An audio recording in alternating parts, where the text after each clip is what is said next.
we are firm where the plant is going to come. So all this while I have been telling him, the plant will be coming.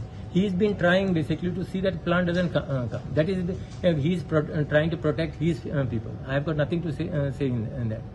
See, what I am trying to tell you, see, there are many people, before he became a MLA, there were many people from the constituency who went to the court, or a residence side, went to the court. This has been decided by the court also, because there was all the permissions, whichever the courts had asked, the requisite permissions were already obtained and produced in front of the court.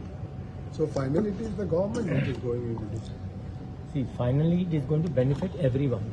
So I am just trying to tell you this. So now, no one should get basically personal with me at least. Okay? And my thing is very clear on that decision. I am just trying to tell you, he will be there as far as for the foundation stone. But as far as the completion, I am not very sure.